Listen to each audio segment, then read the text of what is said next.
mayoría de las pruebas que se realizan en el laboratorio.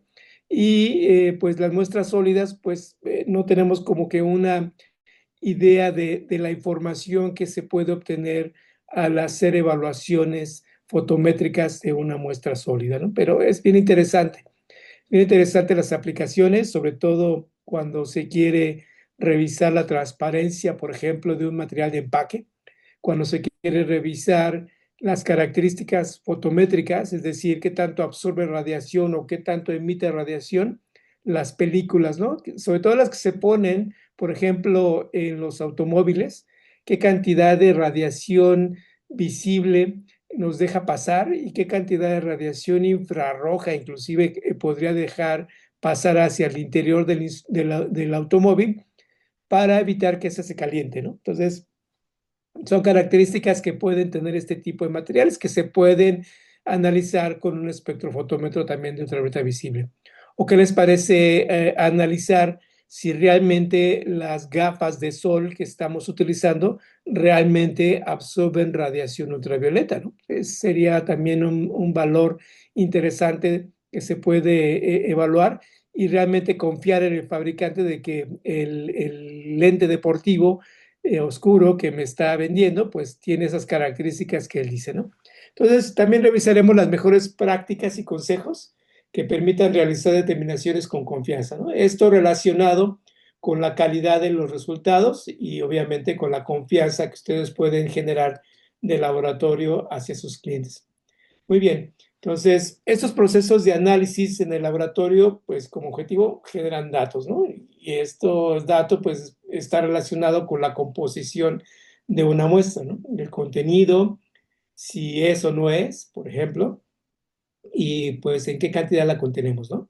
Entonces, tecnologías como la espectrofotometría ultravioleta visible se amplían mucho, se usan ampliamente en los laboratorios y pues podemos tener instrumentos desde muy económicos que pueden costar quizá $2,500, $3,000 por un instrumento, hasta instrumentos que pueden llegar a costar $80,000, ¿no? Dependiendo de las características y su desempeño o parámetros que tengan, va a tener el costo de adquisición del instrumento, pero con la salvedad de que pueden hacer una gran cantidad de aplicaciones, ¿no? En su laboratorio, no tanto medir el valor de absorbancia de una muestra líquida, sino también pueden hacer mediciones de polvos, por ejemplo, ¿no? De caracterizar un polvo en particular, de caracterizar una gel en particular, de caracterizar, por ejemplo, una pasta, ¿no? Si esta pasta tiene ciertas características fotométricas o quisiéramos evaluar el componente A o B que tiene esta pasta, independientemente pues, si pueden tener o no interferencia, ¿no? Podríamos estar haciendo evaluación de la parte de respuesta como respuesta total, ¿no? Entonces, hablando de los datos, pues ya habíamos mencionado en una sesión anterior de espectroscopía atómica, es que los datos es la parte importante, ¿no? De lo que estamos generando en el laboratorio y estos datos deben de ser, pues, con ciertas características, ¿no? Debe ser exacta y precisa la información que estamos generando, debe ser oportuna, es decir, debe ser a tiempo, de generarse al menor costo posible. Sin duda, la espectrofotometría de ultravioleta visible es una tecnología cuyo costo de operación quizá podríamos verlo como relativamente económico, ¿no? Se utilizan pues pocos reactivos en el momento del análisis, quizá en el momento de la preparación de la muestra, pues puede llevarnos un poco de manejo de residuos que, por ejemplo, hablando de análisis de sustancias activas al azul de metileno, ¿no? A la determinación de surfactantes, pues requiere el uso de cloroformo, ¿no? Y el cloroformo, pues sabemos que pues, es un contaminante, un disolvente que puede ser un contaminante importante, que además se evapora muy rápidamente, ¿no? Entonces, ese sería como un ejemplo, ¿no? Del uso de cierto tipo de disolventes en un volumen importante que puede generar pues un costo también para el laboratorio, hablando únicamente de la parte de la preparación de la muestra, ¿no? Ya hablando de la operación del instrumento, pues quizá si solamente estamos haciendo uso de análisis de muestras líquidas con el espectrofotómetro, pues quizá una celda de 1 centímetro, o una celda de medio centímetro, o una celda de 5 o 10 centímetros, dependiendo de las características de absorción de radiación que tenga la muestra. Entonces, de esta manera, pues podemos tener pues que el costo puede incrementarse o mantenerse bajo, ¿no? En términos de operación. Entonces, la información también debe transferirse de manera rápida y sencilla. Pues esta tecnología pues genera resultados casi inmediatos, ¿no? O sea, lees la muestra y ya tienes el resultado de absorbancia. En algunos casos puedes hacer el cálculo directo en el momento de la lectura, aplicando el algoritmo que se utilice para obtener la respuesta general o del contenido de la muestra y aplicarla directamente en el resultado, ¿no?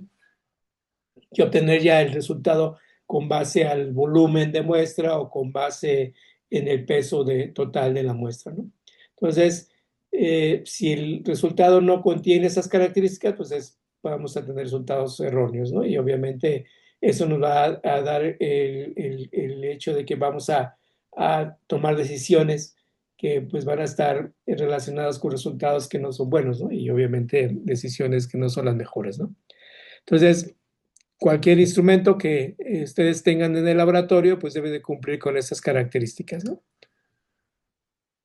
En la generación de la información.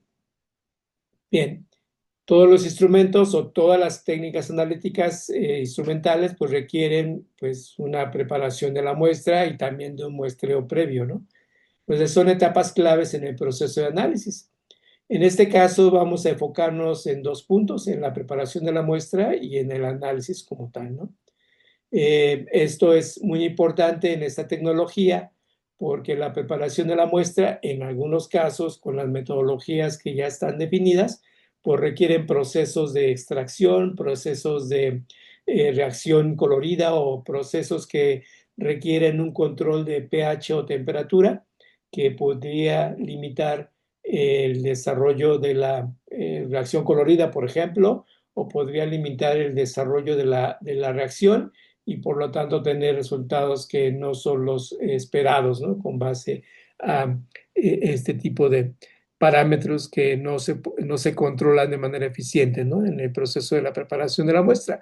Ya en el proceso de análisis puede ser que en algunos casos también se requiera de un control de temperatura para obtener la respuesta, por ejemplo, en algunos casos como la evaluación de cambios de concentración con respecto al tiempo o qué tan estable es mi reacción con respecto al tiempo, y estaríamos hablando de cinéticas químicas, ¿no? El cambio de A a B con condiciones de temperatura y pH que podrían generarnos algún cambio significativo en el proceso de reacción, ¿no? Entonces, esos serían como los puntos más importantes en términos de la preparación de la muestra para que al final pues hagamos el análisis y obtener un resultado que sea exacto, preciso, ¿no? Y correcto, ¿no? Para lo que estamos buscando, ¿no?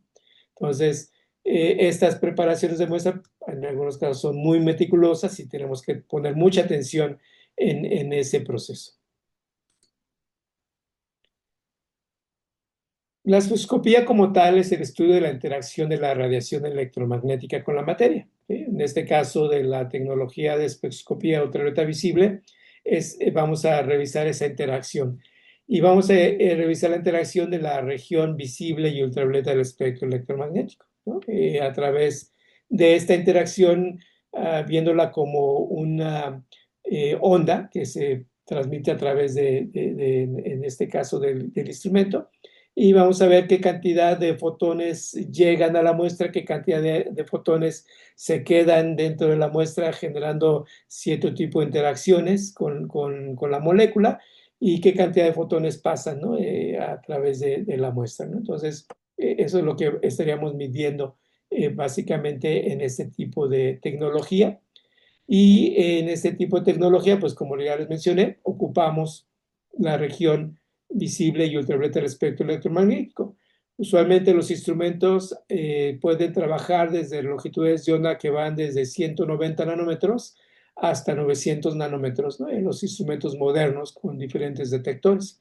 Eh, la mayoría de las mediciones, estaríamos hablando de las mediciones en el intervalo ultravioleta del espectro, cuando no son reacciones coloridas.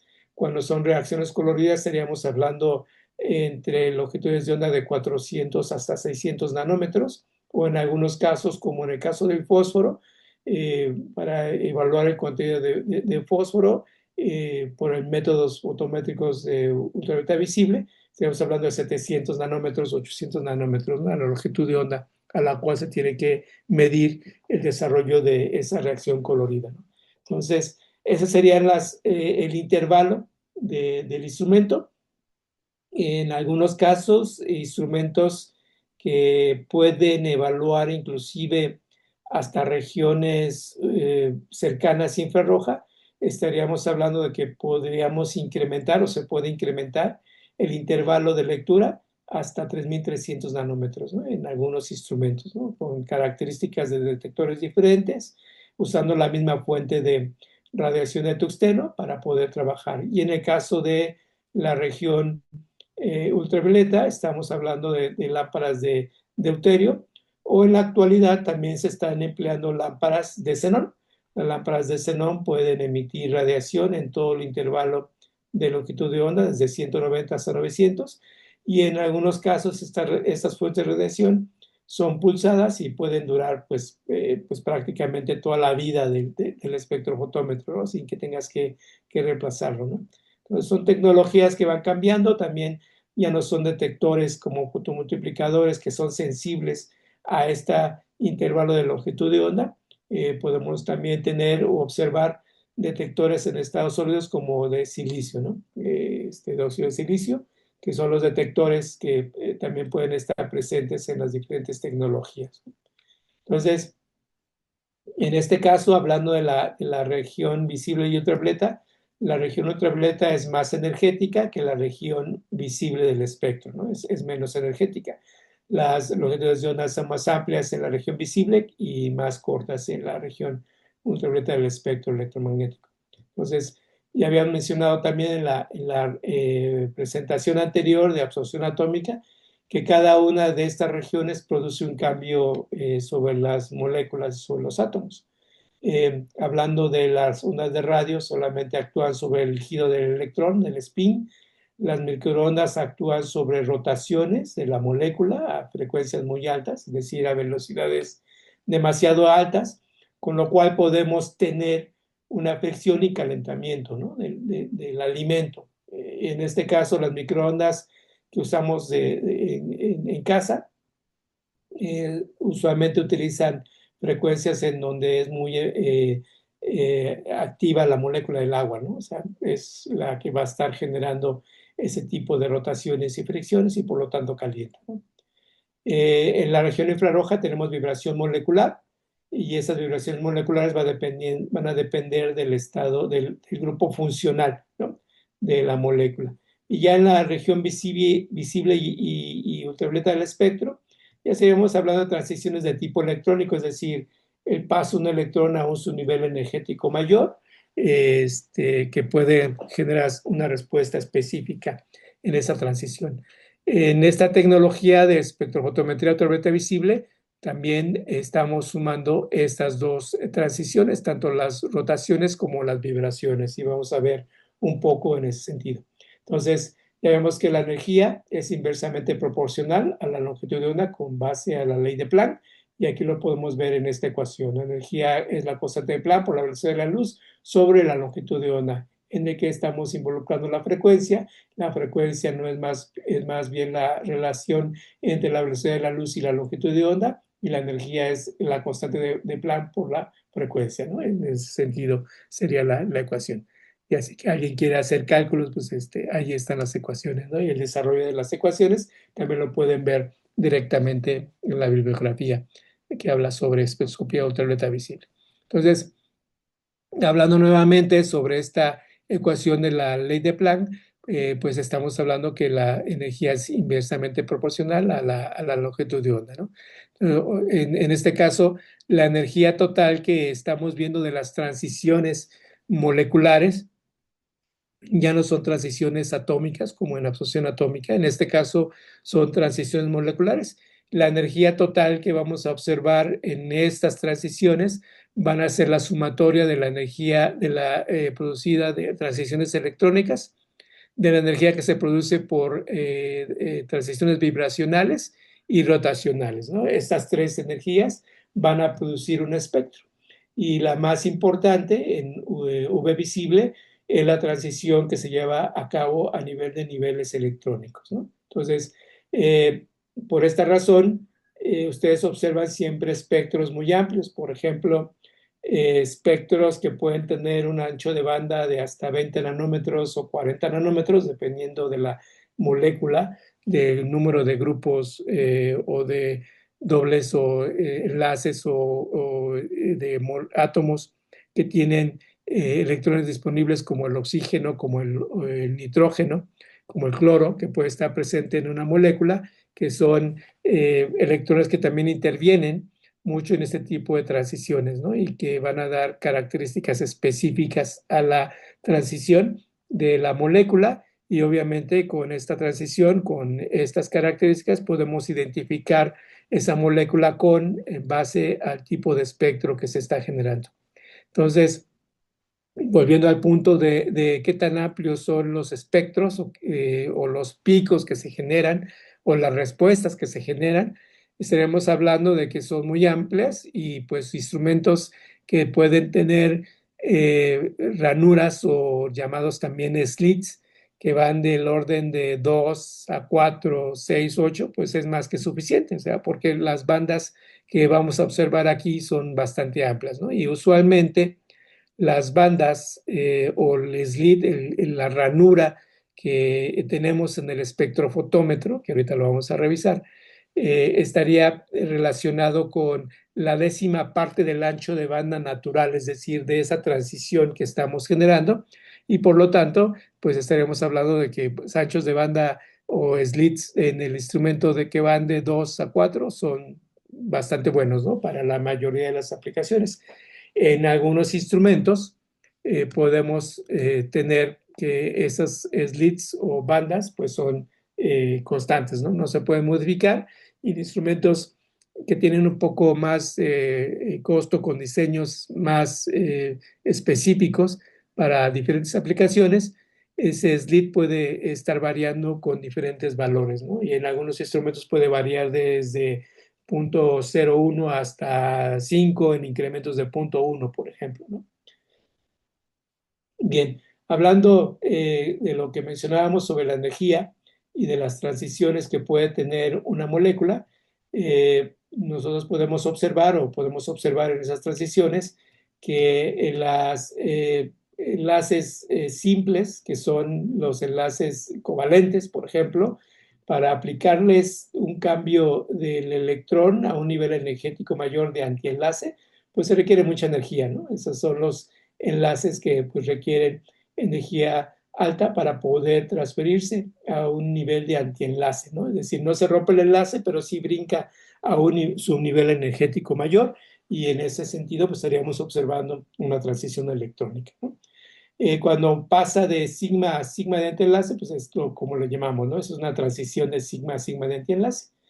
Los pares electrónicos que están disponibles en átomos, por ejemplo, que se encuentran en la molécula como el oxígeno o electrónico que estuvieran disponibles, también pueden transferirse desde este nivel de pares electrónicos a sigma de antienlace, que es otra transición que también vamos a observar. Transiciones de dobles enlaces, por ejemplo, pueden ser de pi a pi de antienlace, que requieren menos energía. Este brinco es más pequeño y por lo tanto requieren menos energía. Y todavía menos energéticos serían las de electrones libres o disponibles a antienlace, ¿no? ¿Cómo lo observaríamos en una molécula? Pues se observaría como en este ejemplo del formaldehído, ¿no? Que es un ejemplo que lo sacamos de las publicaciones que tiene Agilent Technologies en su página, en donde podemos ver Esta transición pi a pi enlace es una transición que nos puede dar una longitud de onda de 187 nanómetros, ¿no? Esta transición de N, de electrones disponibles del oxígeno, a pi, estaríamos hablando de una transición de 285 nanómetros. Es decir, esta longitud de onda, esta transición es menos energética que esta transición de 187 nanómetros de pi a pi enteras. Imagínense la transición del enlace covalente de carbono-carbono, pues tendría una energía mucho mayor y por lo tanto una longitud de onda menor, ¿no? A la 187 nanómetros. Entonces, si recuerdan también, no obstante, estas transiciones las podemos observar en el instrumento como una respuesta de una pico o una respuesta en absorbancias altas de absorción de energía, pero también podemos calcular teóricamente cuál sería la longitud de onda de una molécula en particular. Y por ahí, si recuerdan, en la escuela había un procedimiento para definir cuánto aportaba un carbonilo, cuánto aportaba un doble enlace, cuánto aportaba un triple enlace, cuánto aportaba una enlace carbono-carbono o carbono-hidrógeno. Entonces, con base en esa estructura, que podía venir como una estructura base, iba sumando los valores de incremento de longitud de onda de una molécula y podías obtener el valor teórico de absorción máxima, ¿no? de radiación a la longitud de onda específica. Usualmente acertabas con variaciones muy altas, en términos podían ser hasta de 10 nanómetros, pero era muy cercano, ¿no? El valor. Entonces, eh, pueden ustedes obtenerlo ahí. Si quieren volverse un poquito románticos después de esta charla, pues a lo mejor pueden ir a sus apuntes o a sus libros de bibliografía de las tecnologías, donde pueden ver inclusive este tipo de ejemplos, ¿no? Donde podemos sacar el valor de longitud de onda máxima de absorción de una molécula. ¿Okay? Bien, entonces, hablando de que la interacción se produce por estas transiciones, la interacción puede realizarse en muestras que tengan una fase gaseosa, una fase líquida y una fase sólida, ¿no? En fase gaseosa podríamos estar observando, por ejemplo, en el método ASTM, el 275, me parece, viene una prueba para verificar la longitud de onda y lo hacen con benceno, ¿no? Con vapor de benceno, y en lugar de ver una sola transición del benceno, que se vería solo pico, verías las transiciones de los dobles ligaduras y se ve como una manita, ¿no? De 5 dedos, los 5 piquitos, ¿no? Se estarían observando en fase gaseosa y en fase líquida no se ven esas transiciones, ¿no? Entonces, ¿qué se observa entre una fase gaseosa y una fase líquida? Probablemente una mayor resolución, ¿no? De las transiciones que se estarían observando en esa molécula. Entonces, es bastante interesante, ¿no? Si algún día tienen tiempo y pueden colocar unas 2 gotas de benceno en una celda y dejar que se evapore y después hacen la lectura del espectro y verán cómo se ve esa manita, ¿no? De 5 dedos, que son las transiciones de los dobles ligaduras en resonancia, ¿no? De la molécula de benceno. Y las muestras en fase sólida, que también es muy interesante. Aquí, pues básicamente no estaríamos identificando hasta cierto punto la molécula, sino el efecto, ¿no? El efecto de colocar una película o el efecto de ver si esta muestra es transparente hasta cierto nivel de longitud de onda, si retiene cierto intervalo de longitud de onda, son características, digamos, más de tipo físico, ¿no?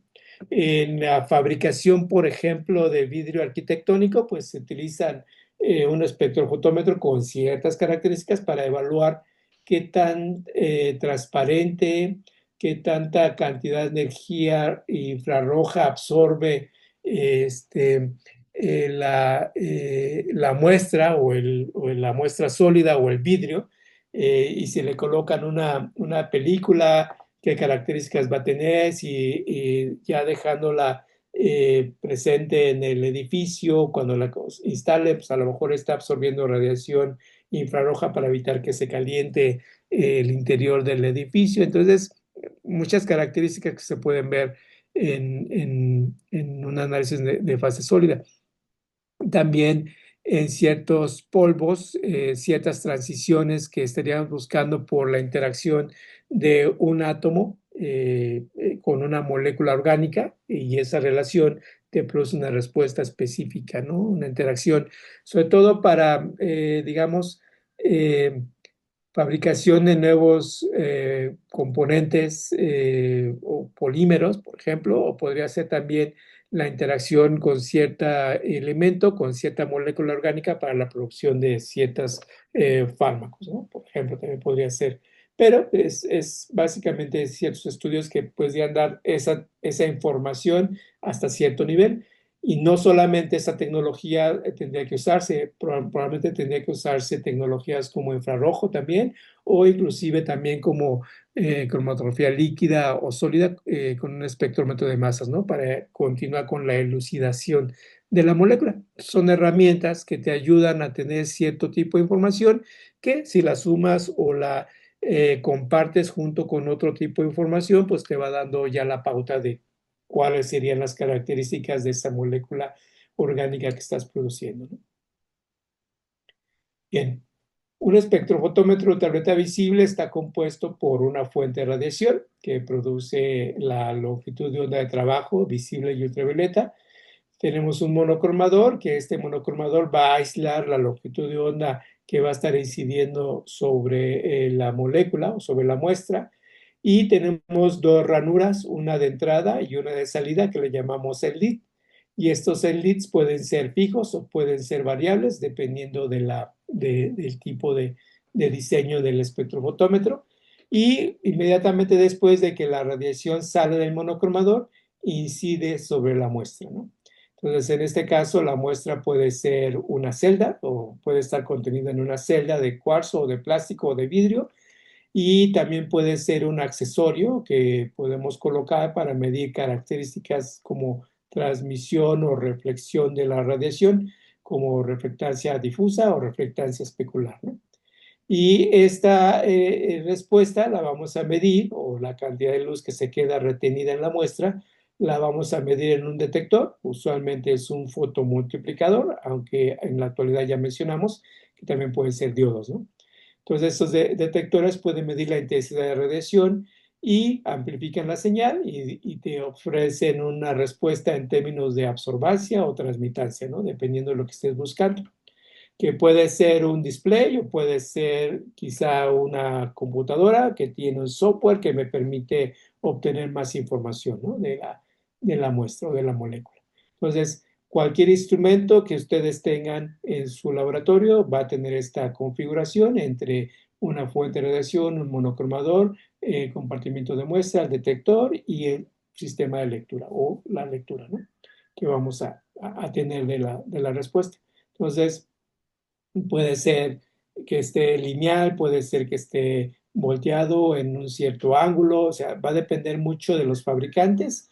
También la distancia focal y el tamaño también va a depender de los fabricantes, porque esto va a tener ciertas características, ¿no? Que pueden tener un espectrofotómetro. Por ejemplo, una característica importante es hasta qué nivel de absorbancia podemos hacer determinaciones en el espectrofotómetro. Pues, usualmente 2 unidades de absorbancia estaría suficiente. Otros instrumentos pueden llegar a tener hasta 3.5 unidades de absorbancia, hasta 5 unidades de absorbancia, 8 unidades de absorbancia o inclusive hasta 10 unidades de absorbancia. Entonces ya estaríamos hablando de instrumentos que tienen características mucho más específicas en términos de la construcción del espectrofotómetro, con monocromadores más eficientes, con doble monocromador, con distancias focales más amplias, que los hace instrumentos mucho más grandes. Pues depende mucho del tipo de evaluación que quieras hacer y del tipo de instrumento que quieras seleccionar. Generalmente en los laboratorios, pues tenemos instrumentos que son básicos y para lo que me sirven es para identificar con valores de absorbancia ya preestablecidos o definidos, y no vamos a hacer ningún tipo de estudio más que seguir un procedimiento que ya está bien estudiado, ¿no? Entonces, en ese sentido, pues, instrumentos pues básicos y económicos pueden funcionar bastante bien, ¿no? Que en la actualidad pues duran también bastante, ¿no? O sea, el mantenimiento, reemplazo de ciertas partes, pues también ya no son como antes, ¿no? Que tienes que estar haciendo reparaciones y pues, cambios de partes de manera significativa. En la actualidad son instrumentos que te duran 6, 7, 8, 10 años y van a estar funcionando de manera muy eficiente. Obviamente depende mucho de las condiciones de la instalación en donde no existan vapores o mucha humedad, condensante, que pueda estar dañando la óptica de los instrumentos o mucho polvo, que eso va degradando también la capacidad de respuesta de los instrumentos, ¿no? No solamente del UV visible, sino todo lo que tengas dentro del laboratorio. Por eso es muy importante también eh, pues seguir las recomendaciones del fabricante en términos de la instalación. La vibración también es un factor interesante que debe de ser controlado pues, para evitar que pues, haya ciertas variaciones, sobre todo en los componentes ópticos, ¿no? Del instrumento. Solamente en caso de que sea muy constante, de alta frecuencia y que eso pueda dañar, ¿no? Pueda producir algún cambio en algún componente óptico. Bueno, entonces en este tipo de instrumentos podemos hacer tipos de determinaciones: análisis cualitativos, es decir, identificar una molécula a través del espectro, que se obtenga un espectro característico y definir que las longitudes de onda corresponden en los picos máximos en absorbancia a esa molécula en particular. Entonces ya identifiqué, ¿no?, que es la molécula.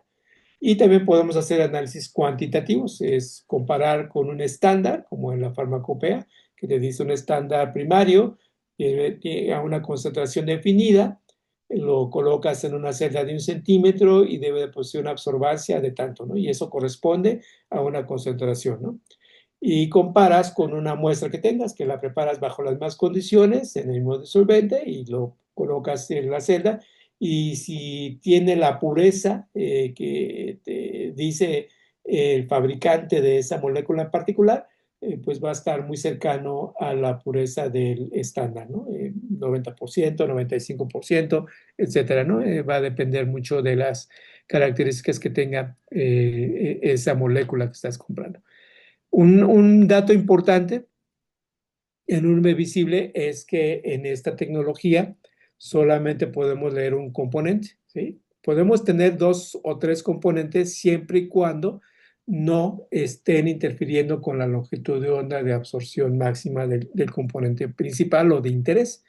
De esa manera, pues no tendríamos interferencia, ¿no? Pero si la molécula se interfiere con otra molécula que contiene mi muestra, o dos, pues ya empezamos a tener problemas, ¿no? Ya tenemos interferencia y probablemente la tecnología audiovisible pues no sería la herramienta más adecuada, ¿no? Para poder llevar a cabo este tipo de determinaciones. Eh, en el caso, por ejemplo, de disolución, que estamos disolviendo el principio activo, ¿no? Y pues puede llevar también ciertos otros componentes que los vamos a leer en un espectrofotómetro tableta visible. Para muchas de esas pruebas también ya está contemplado y ya se sabe que para ese tipo de determinaciones, pues V visible funciona bien. Si no funciona bien, pues optaríamos por hacer los análisis de la disolución en un HPLC, ¿no? En un sistema de cromatografía de líquidos, para separar esos componentes y solamente leer el componente de interés o el principio activo, ¿no? Entonces son algunas de las limitaciones que pueda tener esta tecnología, que pues ya nos adelantamos un poquito a este tipo de limitaciones, ¿no? No para múltiples especies en algunos casos, siempre y cuando no se interfiera, pero tiene muchas ventajas, ¿no? Las ventajas es que podemos encontrar un montón de métodos disponibles en un montón de estándares, por ejemplo, USP, farmacopeas nacionales como la mexicana, la japonesa, la europea, la británica, métodos ASTM o algunos otros métodos de la AUAC que también están disponibles. Entonces hay mucha información disponible para diferentes métodos por UV visible, ¿no? Es una técnica de análisis no destructiva, o sea, podemos recuperar la muestra, pero la cantidad que se está desechando pues realmente es muy poca, a menos de que pues sea una muestra de interés. En ese sentido, pues la podemos recuperar. Y sobre todo para muestras sólidas, ¿no? En algunos casos se pueden colocar polvos para medir sus características ópticas y la capacidad de dispersión de luz y la captamos y podemos leer, ¿no? En la reflectancia difusa. En general, es una técnica fácil de usar, no requiere de un conocimiento muy amplio en términos de la operación. Es una técnica rápida, ¿sí? En ese sentido, lo más complicado y lo más tardado es estar llenando la celda y limpiarla, ¿no?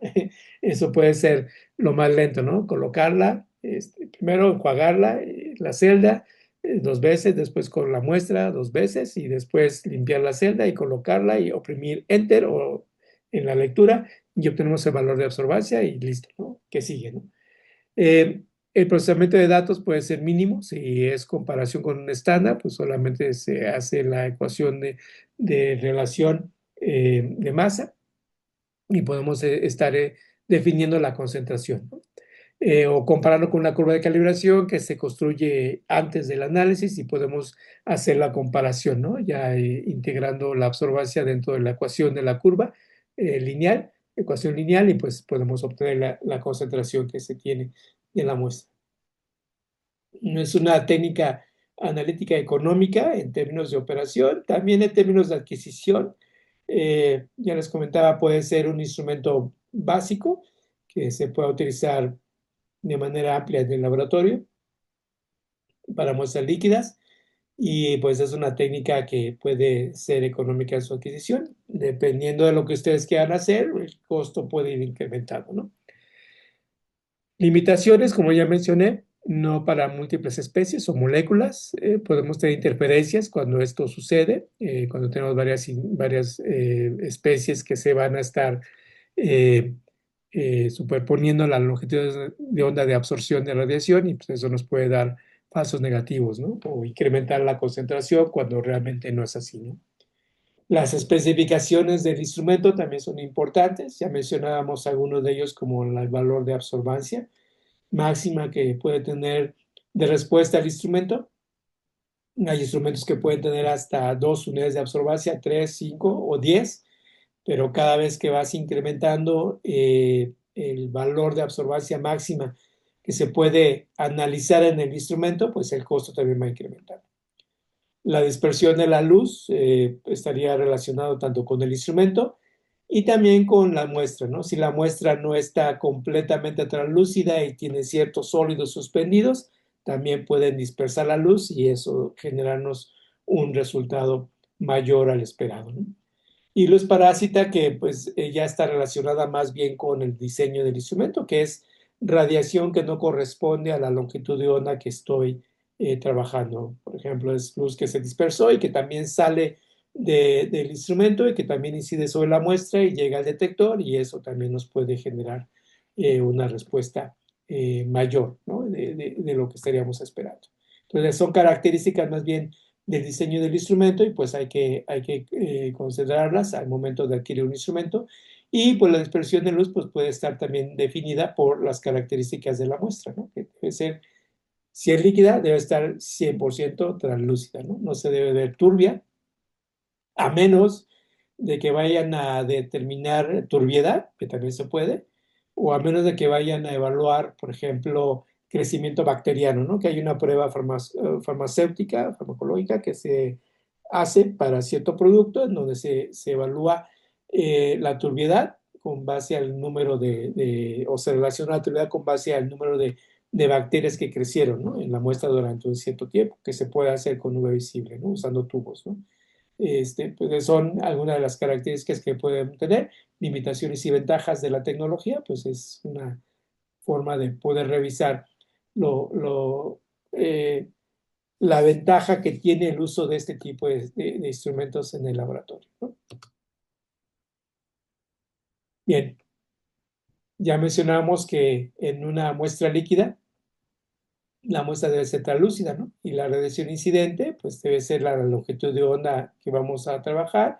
Y aquí vamos a observar absorción de radiación, puede haber también transmisión de radiación y también puede haber fenómenos de fluorescencia y fosforescencia, ¿no? Que en el caso de UV visible Podemos hacer determinación de fluorescencia, no de fosforescencia, si no me equivoco, pero la fluorescencia sería fluorescencia total, ¿no? O sea, no podemos distinguir la fluorescencia que se produce a una longitud de onda de excitación y una de emisión, ¿no? O sea, no, sería la fluorescencia total, ¿no? Que se puede hacer.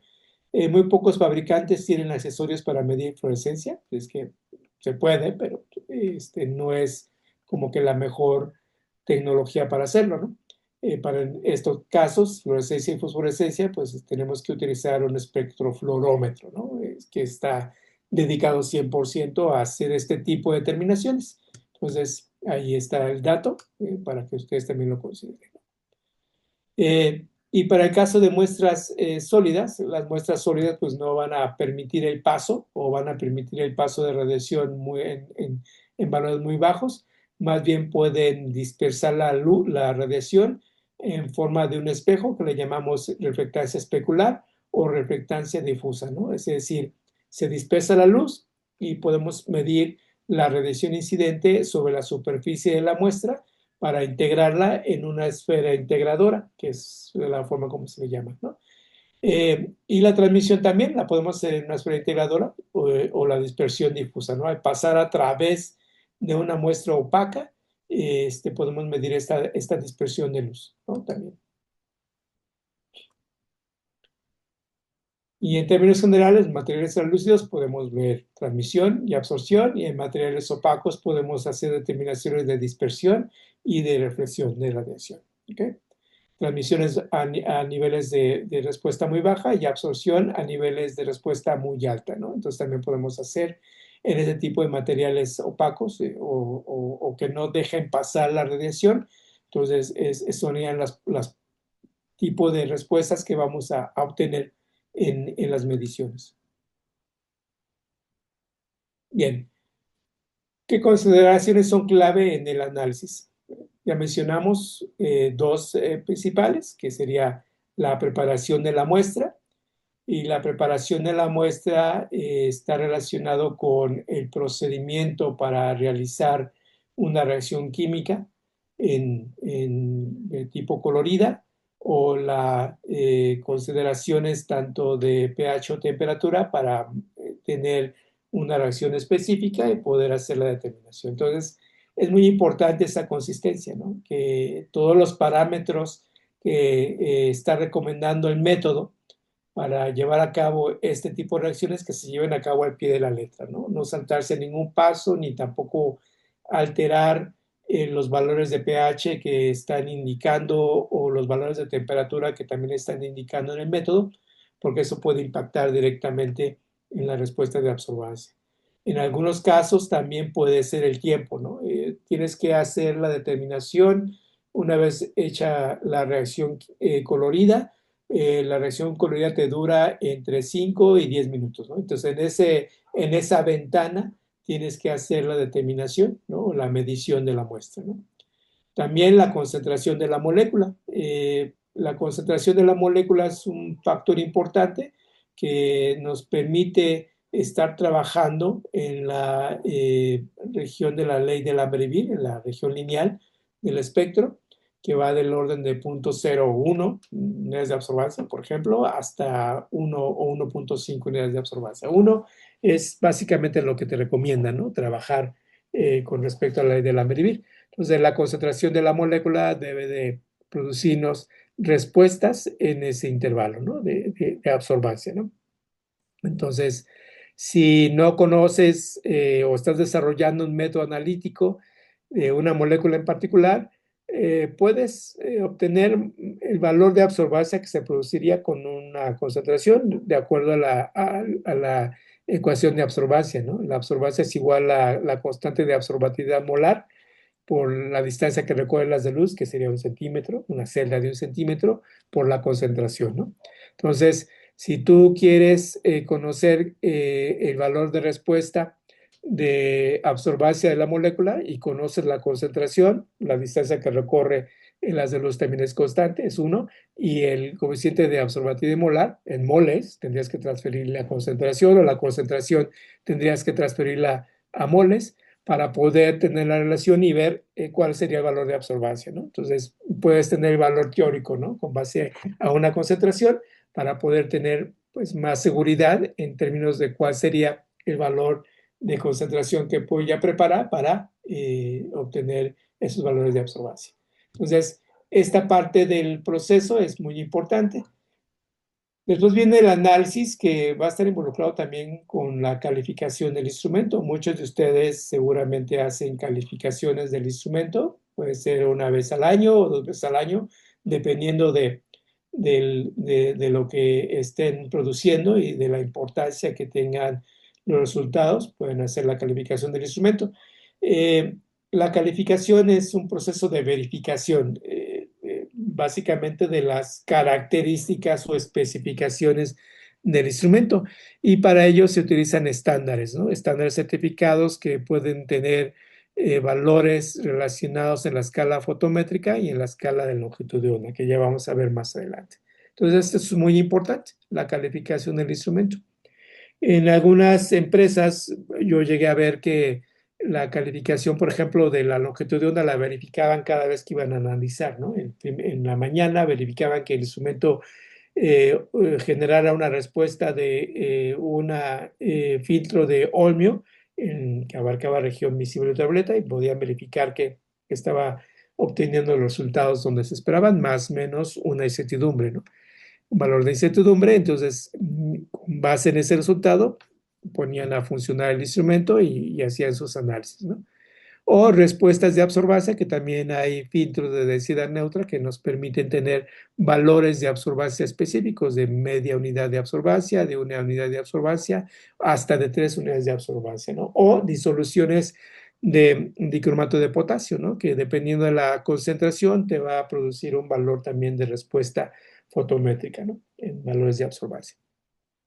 Bien, dentro del proceso de calificación, pues una vez que el instrumento está calificado, está listo para hacer análisis de los diferentes tipos de muestra.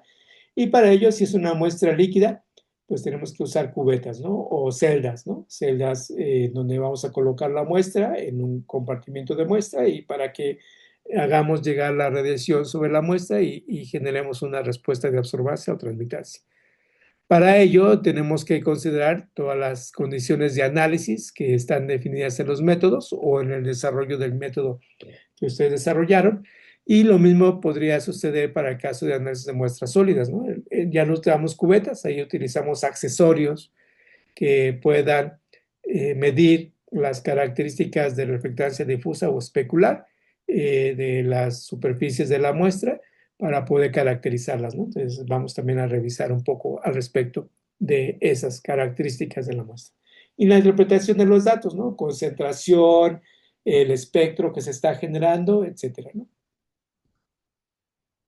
Bien, en términos de la preparación de la muestra, mencionamos la consistencia en la preparación, seguir los procedimientos establecidos, controlar pH, temperatura, concentración y pureza de los reactivos, asegurar que la muestra sea homogénea, que no tenga sólidos suspendidos o que esté turbia, ¿sí? Eso va a generar todos también respuestas incorrectas y también un valor o una característica importante es evitar la formación de espuma o burbujas, ¿no? En la muestra, porque eso también puede generar desviaciones de luz y generarte respuestas también incorrectas.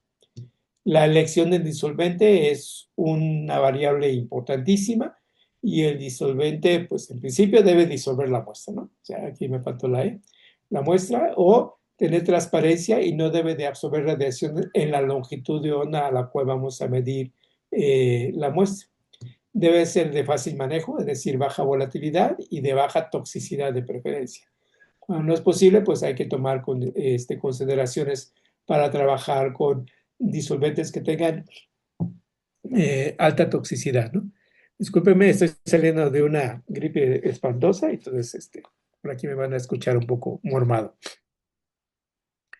Respecto a la concentración de la concentración de la muestra debe estar en el intervalo de la ley de Lambert-Beer, es decir, entre valores de 0.01 a 0.05 a 1 de absorbancia, Y recuerden que si no conocemos cuál es el valor de absorbancia que producirá una concentración definida, lo podemos obtener con la ecuación de la absorbancia, ¿no? Si conocemos este valor que es una constante de absorbatividad molar para la molécula, este valor B es la distancia que recorre el haz de luz, es la distancia de la celda y la concentración. Para poder obtener la absorbancia, podemos sustituir esos valores de esta ecuación y obtener el valor de absorbancia que se va a producir. Recuerden que esta constante de absorbatividad está en moles y quizá había que cambiar la concentración para que sea como una referencia mucho más efectiva, ¿no? En moles por litro, ¿no? O en concentración, ya directamente para que lo podamos relacionar con esta concentración o transformar esta concentración en moles también, hacer el producto y después cambiar las moles a gramos, ¿no? O miligramos en un volumen específico, ¿ok? Bien, calificación del instrumento. Existe una serie de pruebas que se le tienen que realizar a un espectrofotómetro de UV visible con el objetivo de, son tres objetivos principales los que se van a considerar. El primero es describir los requisitos de rendimiento para un método en particular, es decir, que el instrumento pueda cubrir los requisitos para el análisis. Por ejemplo, que no tenga un valor de luz parásita muy elevada, que tenga un ruido fotométrico muy bajo, porque probablemente vamos a hacer determinaciones muy cercanas al nivel cero, probablemente, pero lo que buscamos es que siempre sean en respuestas medias, ¿no? Del instrumento, ¿no? En intervalos medios, ¿no? No en los extremos, ¿no? Ni bajos ni muy altos, ¿no? Comprobar la capacidad para realizar las determinaciones, que sería el segundo objetivo, que este instrumento sea capaz de poder analizar lo que queremos analizar y que garantice los resultados, ¿no? Es decir, que la longitud de onda que estamos seleccionando sea la longitud de onda que estamos indicando en el instrumento con los estándares certificados, que el valor de respuesta también sea un valor de respuesta que estaríamos esperando, ¿no? Y para ello, pues existen estas pruebas, las pueden ustedes encontrar en diferentes documentos, como el ASTM 27508 y el ASTM 925. En cada uno de estos procedimientos vienen definidas las pruebas que se le puedan hacer a un espectrofotómetro. Me parece que el 925 está más orientado a instrumentos que tienen slit o ranuras fijas y ese sería para los demás instrumentos, ¿no? Puede ser el grueso, ¿no? de los instrumentos. Las farmacopeas disponibles en cada país también tienen un capítulo donde habla sobre la verificación y calificación de los espectrofotómetros de UV visible y quizá dentro de los instrumentos este sea el que tiene más procedimientos, ¿no? Definidos, ¿no?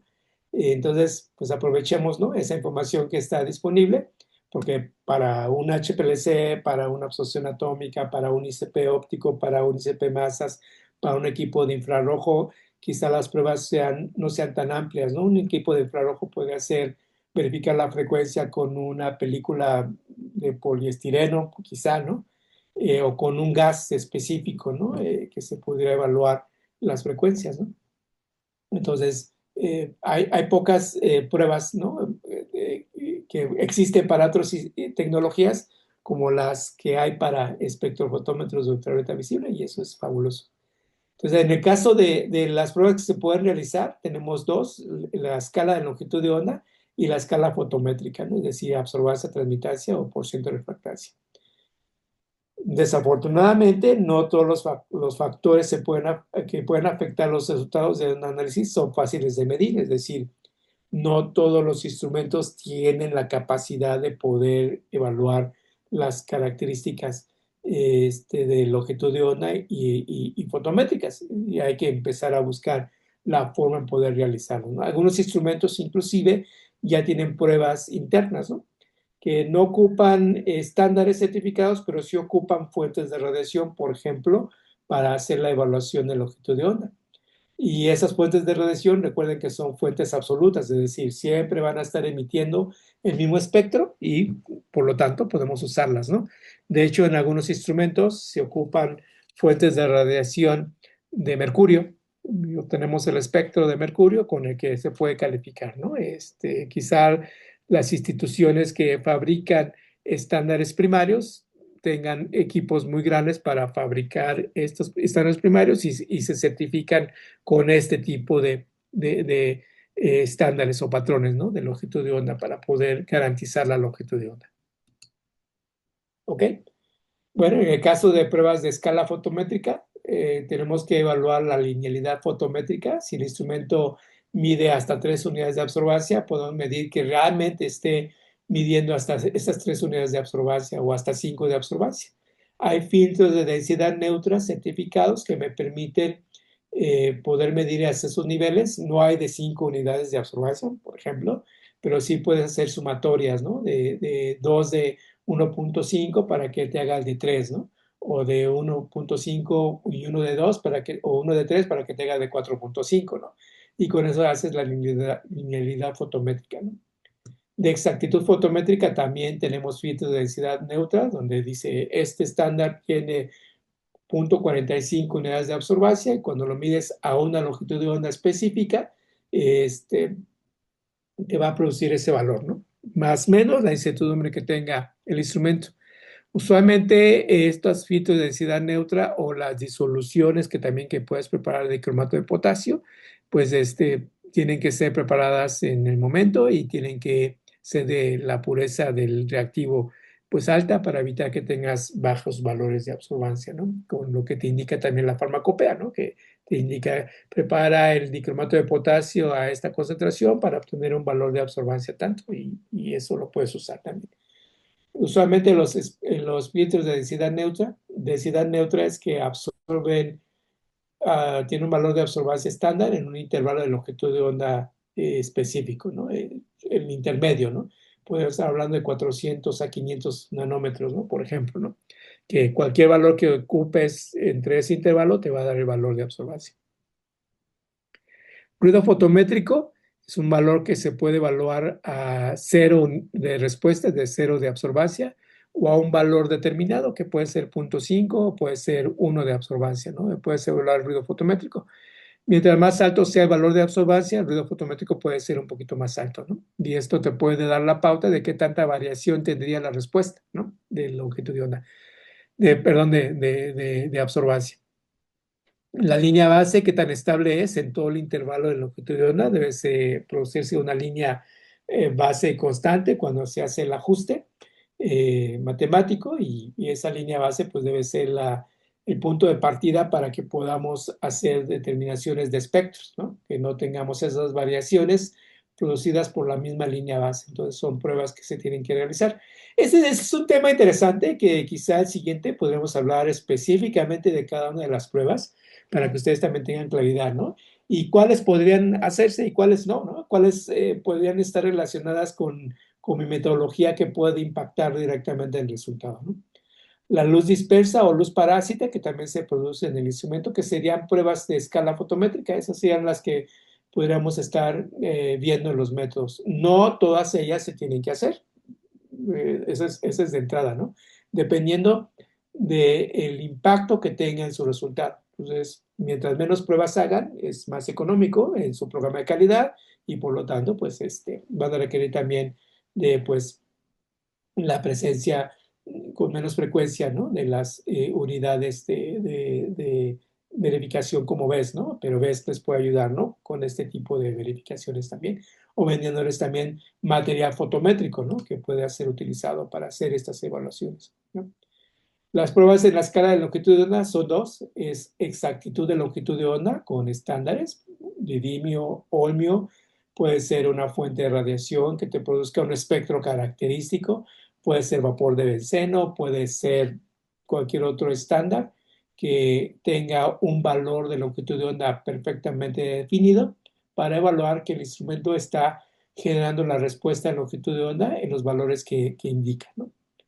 Y también qué tan frecuentemente regresa a la longitud de onda y a eso le llamamos repetibilidad de longitud de onda, ¿no? Es decir, que ese espectro que obtuvimos, qué tantas veces va a regresar y cuál es la variación del movimiento que tiene mecánico el instrumento, que me permita seleccionar la longitud de onda una y otra vez sin ningún problema, ¿no?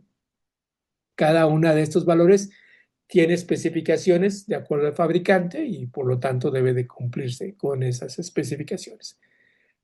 Vuelvo a repetir, mientras el instrumento se vaya haciendo más viejo o no le den mantenimiento, probablemente estos valores o estas pruebas salgan fuera de especificación o queden fuera de especificación y por lo tanto un mantenimiento de mayor envergadura tendría que aplicarse y obviamente el costo sería mucho más alto.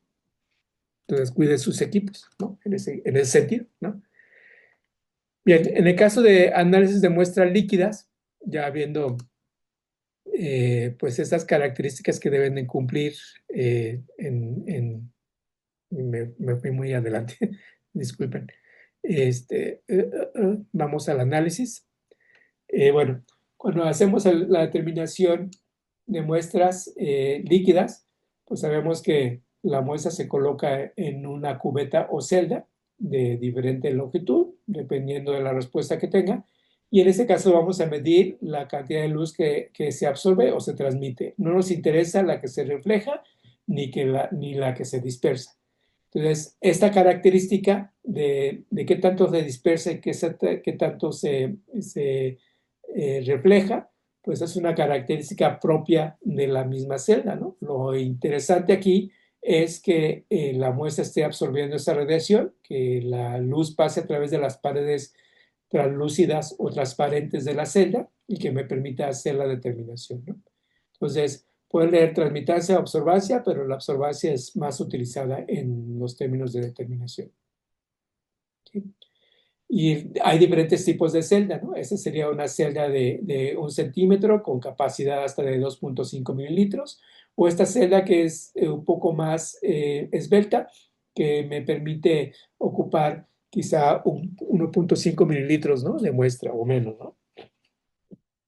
También las paredes son transparentes y estas paredes que están a los lados, pues son usualmente paredes que están esmeriladas y que en ese punto pues no tendríamos que estarlas colocando porque va a interferir.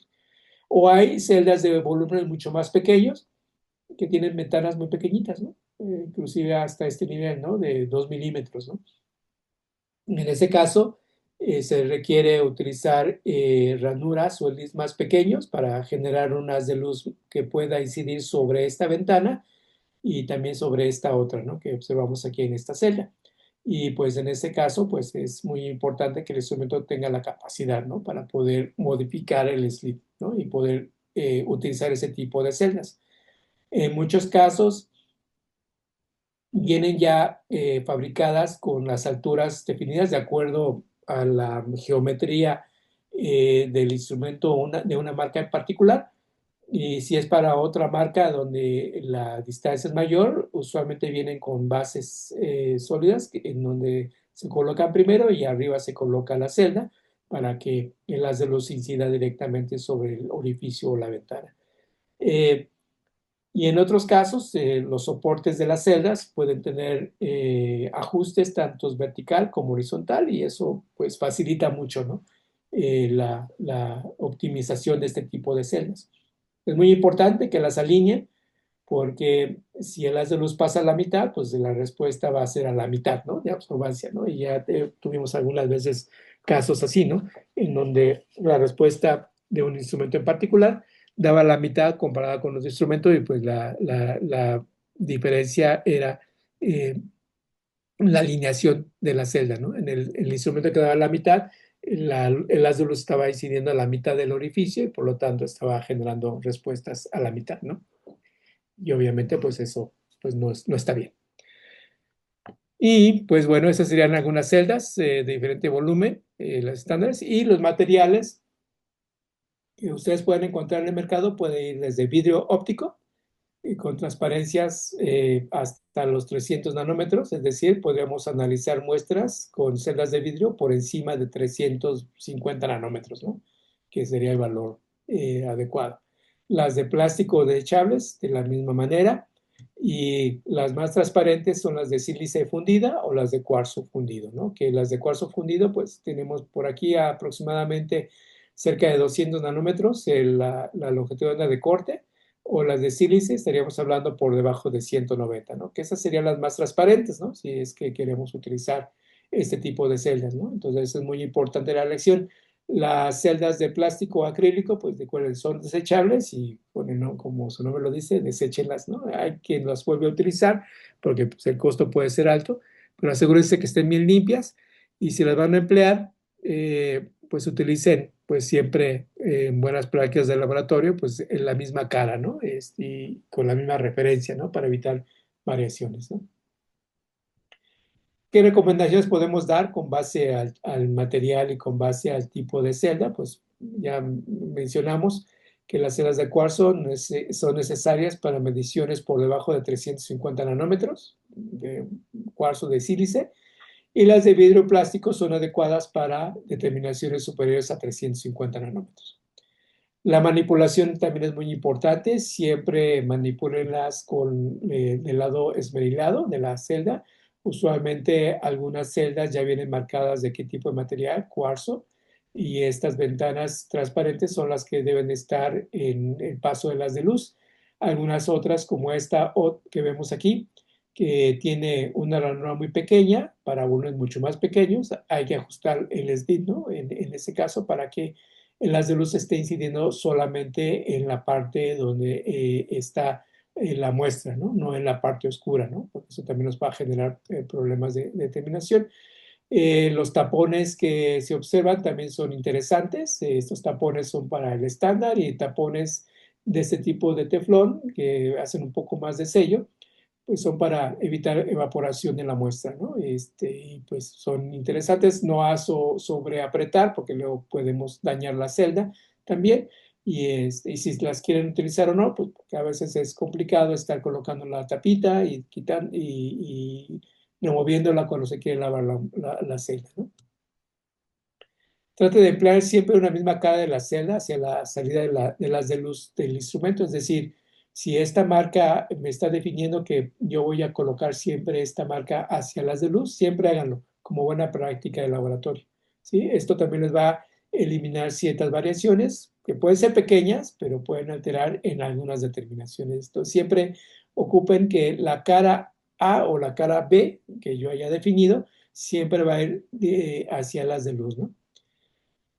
Si el espectrofotómetro es de AA, siempre utilicen celdas apareadas, es decir, compré un par de celdas y ese par de celdas puede tener características muy similares de transmisión, entonces siempre utilicen ese par de celdas. No combinen celdas de otra marca o celdas que hayan comprado en otro lote, ¿no? Con otro número de lote, ¿no? Entonces, siempre ocupen las celdas apareadas o verifiquen la transmisión o la transmitancia que tiene esa celda que van a ocupar. Si la transmitancia de esa celda es muy similar a la que están ocupando, empleenlas. Si no, traten de que las celdas tengan la misma transmisión, ¿no? Eso les va a dar también resultados que no son los correctos, sobre todo si los ponen como referencia en el haz de referencia. Limpieza de las celdas, siempre límpialas con papel óptico y evite dejar huellas dactilares sobre la superficie óptica. Y no use acetona para limpiar las caras del paso de luz, tampoco ultrasonido o ácidos por tiempos prolongados para limpiar las celdas, eso las puede dañar también. Enjuaga al menos 3 veces con el disolvente antes de colocar la siguiente muestra, y evite cambios de temperatura extremos, es decir, si está a temperatura de 60 grados y después limpias o secas con agua destilada que esté a 10, evítalo, siempre debe estar a temperaturas similares, ¿no? Para evitar que las celdas se rompan.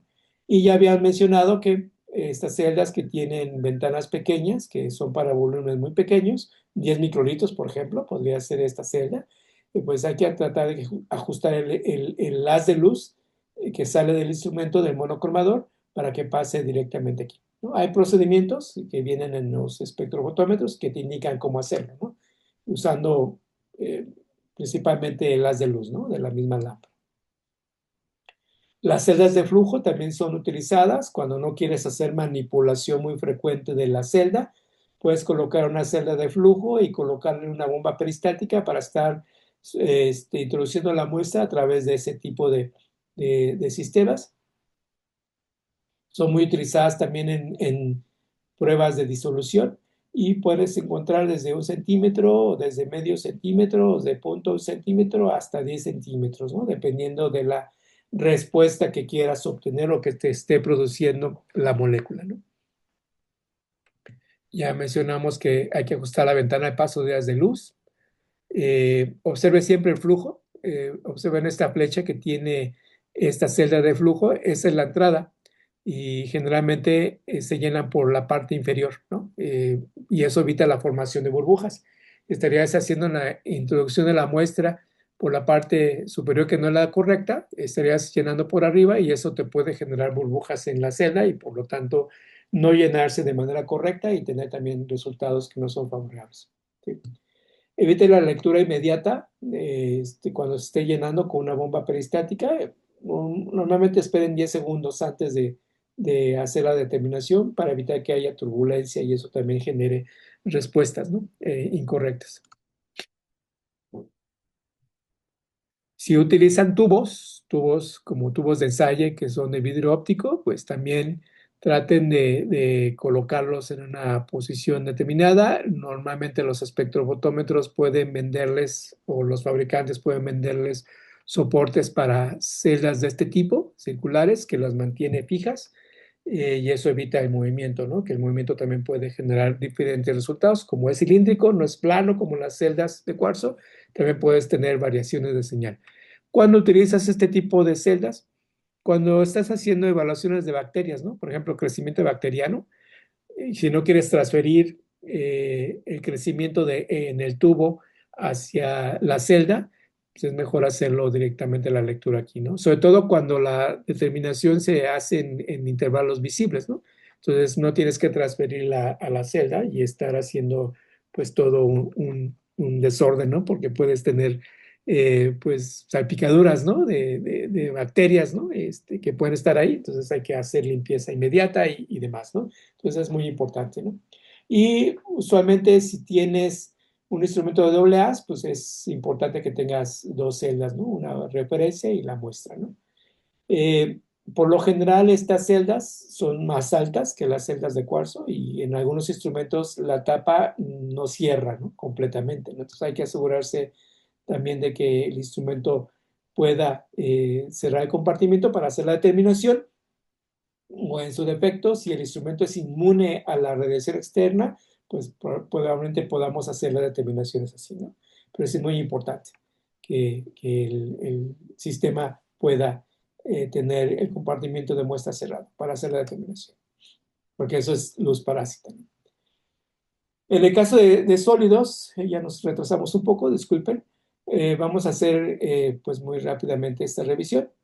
Los instrumentos también pueden hacer las determinaciones, ¿no? de análisis de sólidos, ¿no? Y las muestras o materiales sólidos tienen las siguientes características. Una, son translúcidas, opacas o bloquean el paso de radiación, ¿no? Eso puede ser que tengan esas tres características, ¿no? Absorben o reflejan radiación a niveles muy bajos o muy altos, ¿no? de radiación. Esto implica tener instrumentos con capacidades mucho mayores a la de un espectrofotómetro estándar, ¿no? Y la otra es que no podemos diluir la muestra, ¿no? O sea, la respuesta que tengas es la que va a ser y por lo tanto el instrumento debe ser capaz de poder leer el punto 2, ¿no? Como lo habíamos mencionado. ¿Qué requerimientos se necesitan para hacer la lectura? Pues lo primero es, vamos a hacer determinaciones ya sea en absorbancia, que no es lo más común. Lo más común es medir porcentajes de transmisión o porcentajes de reflectancia, que puede ser reflectancia difusa o puede ser reflectancia especular. Para su medición se requieren accesorios que puedan medir este tipo de respuestas y equipos con especificaciones especiales, por ejemplo, absorbancias mayores a 5 unidades. Se requiere de experiencia media del usuario para el manejo e interpretación de espectros y aplicar algoritmos matemáticos, probablemente es requerido, ¿no? Por ejemplo, suma, resta, multiplicación y división de espectros, ¿okay? Sacar derivadas de espectros, etcétera, ¿no? Esas son algunas de las características que se pueden hacer. Bien, ya mencionamos que la luz va a incidir sobre la muestra y si no hace el paso de radiación va a haber reflectancia, ¿no? Y esa reflectancia puede ser especular si es una superficie pulida y si es una superficie pulida hay accesorios que nos permiten hacer la determinación de la reflectancia especular, que puede ser a diferentes ángulos, con un ángulo variable o puede ser con un ángulo fijo, ¿no? Que estas tipos de accesorios normalmente son fabricados por empresas externas al fabricante del espectrofotómetro que se adaptan perfectamente bien al compartimiento de muestra, ¿no?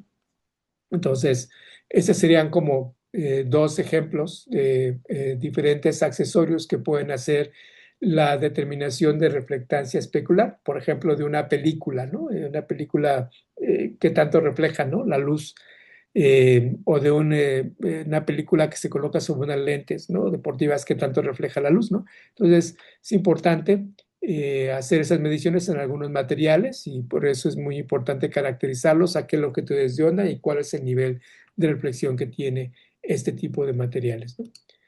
En el caso de que la reflectancia no sea especular, es decir, en un ángulo de incidencia y un ángulo de reflexión, sino que sea en los diferentes ángulos de dispersión, como reflectancia difusa, o sea, todo esto es luz, estas flechitas que aparecen aquí, es radiación que se está reflejando. Existen accesorios como reflectancia difusa, que son esferas integradoras, es decir, esta pieza que se ve aquí en la parte del accesorio se coloca enfrente del accesorio y la muestra se coloca tapando este orificio.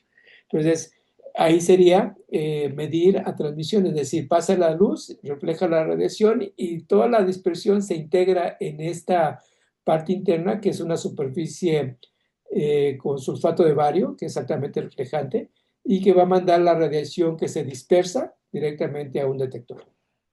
¿Ok?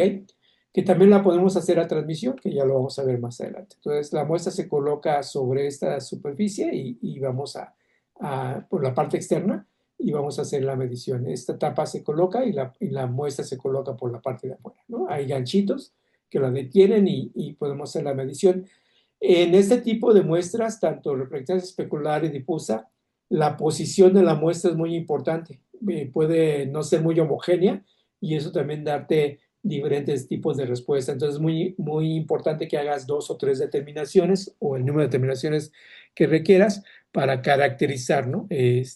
Con mayor precisión la muestra, ¿no? Ya sea la película o la característica de reflectancia difusa que va a tener esa muestra.